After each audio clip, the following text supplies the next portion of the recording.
आज का पहला पाठ उत्पत्ति ग्रंथ अध्याय 9 पद संख्या 1 से 13। ईश्वर ने यह कहते हुए नूह और उसके पुत्रों को आशीर्वाद दिया, फलो फूलो और पृथ्वी पर फैल जाओ। पृथ्वी के सभी पशु, आकाश के सभी पक्षी, भूमि पर रेंगने वाले सभी जीव जंतु और समुद्र की सभी मछलियाँ, इन सबों पर तुम्हारा भय और आतंक छाया रहेगा। ये तुम्हारे अधिकार में है। हर विचरने वाला प्राणी तुम्हारे भोजन के काम आ जाएगा। मैं हरी वनस्पतियों के साथ ये सब तुम्हें दिए देता हूँ, किंतु तुम वह मांस नहीं खाना जिसमें प्राण अर्थात रक्त रह गया हो। मैं तुम लोगों के रक्त और जीवन का बदला चुकाऊंगा। मैं प्रत्येक पशु को उसका बदला चुकाऊंगा और प्रत्येक मनुष्य को उसके भाई के जीवन का बदला चुकाऊंगा। जो मनुष्य का रक्त बहाता है, उसी का रक्त भी मनुष्य द्वारा बहाया जाएगा, क्योंकि ईश्वर ने मनुष्य को अपना प्रतिरूप बनाया है। तुम लोग फलो फूलो, पृथ्वी पर फैल जाओ और उसे अपने अधिकार में कर लो।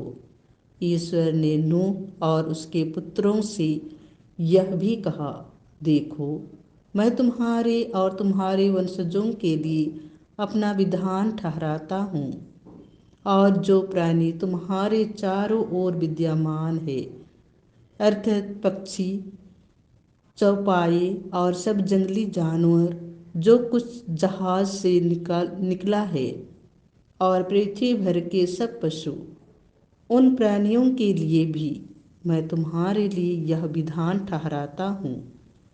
कोई भी प्राणी जल प्रलय से फिर नष्ट नहीं होगा, और फिर कभी कोई जल प्रलय पृथ्वी को उजाड़ नहीं बनाएगा। ईश्वर ने यह भी कहा, मैं तुम्हारे लिए, तुम्हारे साथ रहने वाले प्राणियों के लिए और आने वाली पीढ़ियों के लिए जो विधान ठहराता हूँ, उसका चिन्ह यह होगा, मैं बादलों के बीच अपना इंद्रधनुष रख देता हूँ। वह पृथ्वी के लिए ठहराए हुए मेरे विधान का चिन्ह होगा। यह प्रभु की वाणी है। संत मार्कुस के अनुसार पवित्र सुसमाचार अध्याय 8 पद संख्या 27 से 33। ईसा अपने शिष्यों के साथ कैसरिया फिलिपी के गांवों की ओर गए। रास्ते में उन्होंने अपने शिष्यों से पूछा, मैं कौन हूँ? इस विषय में लोग क्या कहते हैं? उन्होंने उत्तर दिया, यूहन्ना बपतिस्ता, कुछ लोग कहते हैं इलियस, और कुछ लोग कहते हैं नबियों में से कोई। इस पर ईसा ने पूछा, और तुम क्या कहते हो कि मैं कौन हूँ? पेतरुस ने उत्तर दिया, आप मसीह हैं। इस पर उन्होंने अपने शिष्यों को कड़ी चेतावनी दी कि तुम लोग मेरे विषय में किसी को भी नहीं बताना। उस समय से ईसा अपने शिष्यों को स्पष्ट शब्दों में यह समझाने लगे कि मानव पुत्र को बहुत दुख उठाना होगा, नेताओं, महायाजकों और शास्त्रियों द्वारा ठुकराया जाना, मार डाला जाना और 3 दिन के बाद जी उठना होगा।